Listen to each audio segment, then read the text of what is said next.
છે।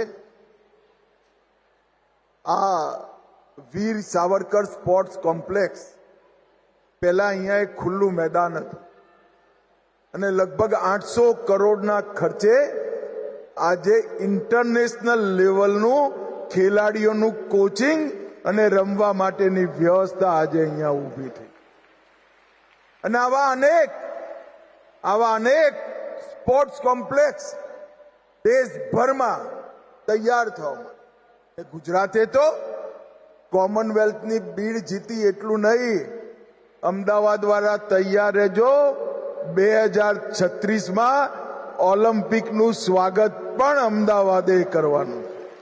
કોમનવેલ્થ 13 જેટલી અલગ અલગ આંતરરાષ્ટ્રીય સ્પર્ધાઓ અને અંતે ઓલિમ્પિકની મેજબાની પણ આપણા અમદાવાદે કરવાની છે મિત્રો। અને એના માટે ખાલી ઓલિમ્પિકનું આયોજન મહત્વપૂર્ણ નથી, ગુજરાતના સૌ ખેલાડીઓનું હું આહવાન કરવા માંગુ છું કે ભારતમાં સૌથી વધારે મેડલ જીતવાવાળું કોઈ રાજ્ય બને તો એ આપણું ગુજરાત બને। એની આજથી જ તૈયારી આપણા ખેલાડીઓએ શરૂ કરવાની છે।